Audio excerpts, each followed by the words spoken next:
Hepinize merhabalar, kanalımıza hoş geldiniz. Bugün sizlere daha önce denemediğimiz çok farklı bir tarifle geldik.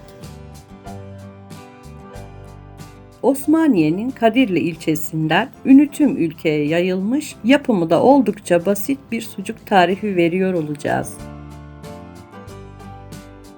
Karşınızda meşhur Kadirli sucuğu.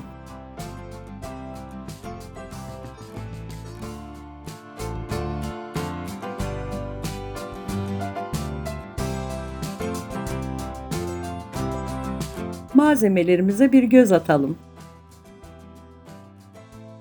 Ana malzememiz olan kıyma, dana kaburgasından çekilmiş, oldukça yağlı bir kıyma olursa en lezzetli halini elde edebiliriz.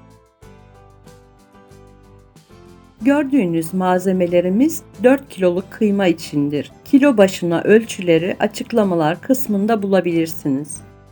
Diğer malzemelerimiz sarımsak, tuz, yeni bahar, karabiber, kimyon, çemen otu ve kırmızı toz biber. Dediğim gibi kilo başına ölçüleri açıklamalar kısmında yazıyor olacağız. Malzemelerimiz bu şekildeydi. Öncelikle kıymamızı güzelce bir harmanlayalım.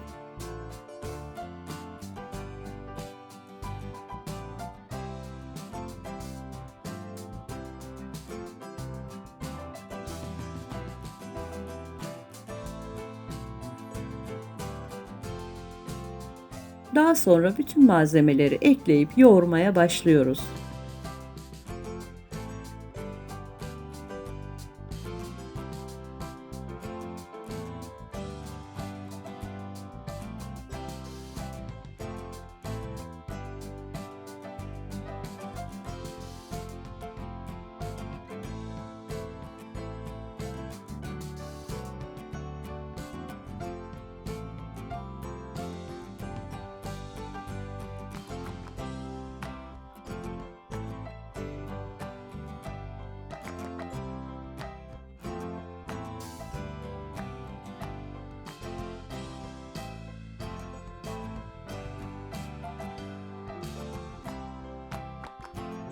Malzemelerimizi kıymayla iyice bütünleştiriyoruz.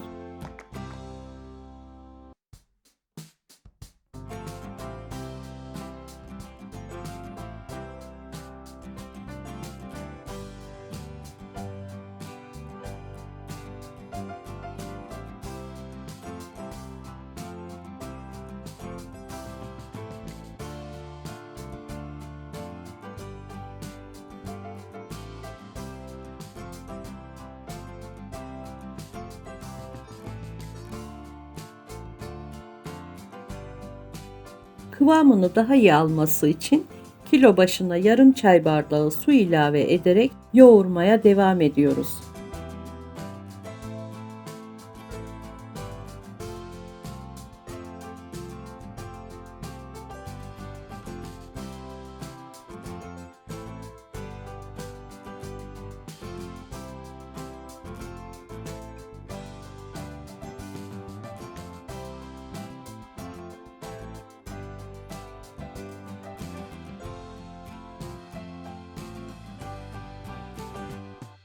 Harcımızı güzelce toparladık. Son hali bu şekilde. Hazırladığımız harçtan kartopu büyüklüğünde bezeler yapıyoruz.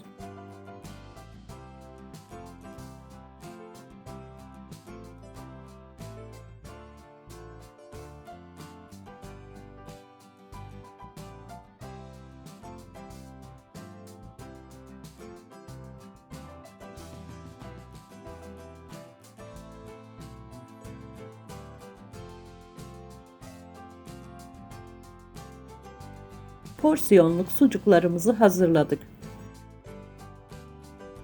Tüm baharatların ve aromaların kıymaya daha iyi geçmesi için bir gece boyunca buzdolabında dinlendiriyoruz.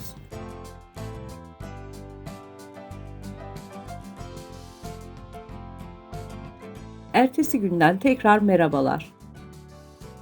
Bir gün boyunca dinlenen sucuklarımız artık pişirilmeye hazır.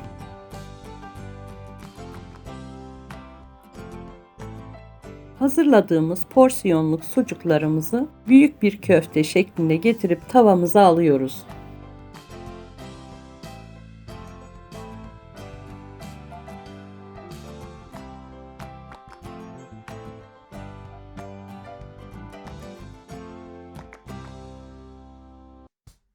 Kıymanızın yağ durumuna göre yağ takviyesi de yapabilirsiniz.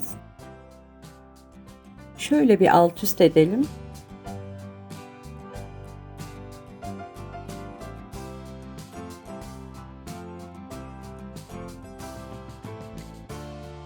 Bu aşamadan sonra sucuklarımızı parçalayıp kıyma formuna getiriyoruz.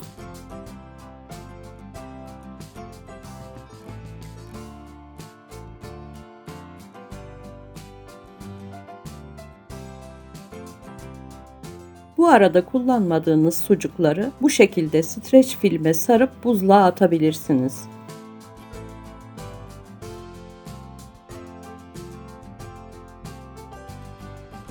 Sucuklarımızı güzelce pişirmeye devam ediyoruz.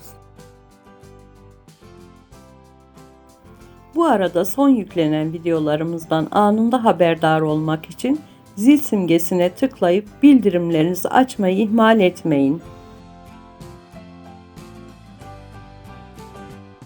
Bu sırada ekmeğimizi hazırlayalım.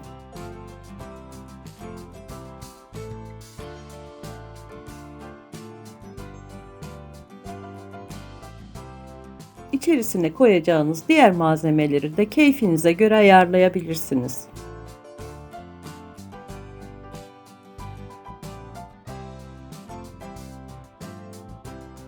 Sucuğumuz güzelce pişti.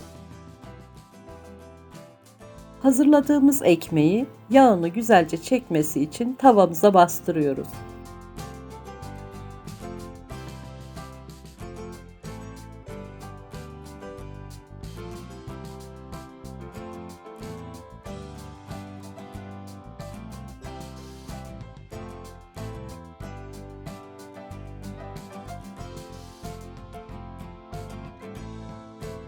Sucuğumuzu ekmeğimize alabiliriz.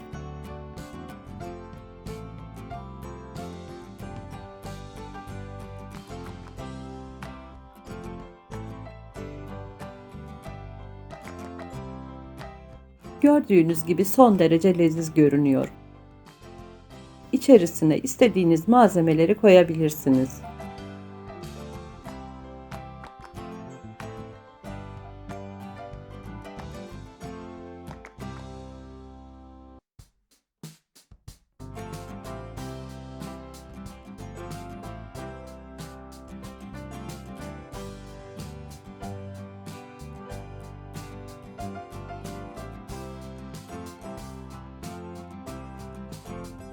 Kadirli sucuğumuz servise hazır. Denemenizi şiddetle öneriyorum. Yapacak olanlara şimdiden afiyet olsun. Her zaman olduğu gibi yorumlarınızı bekliyorum.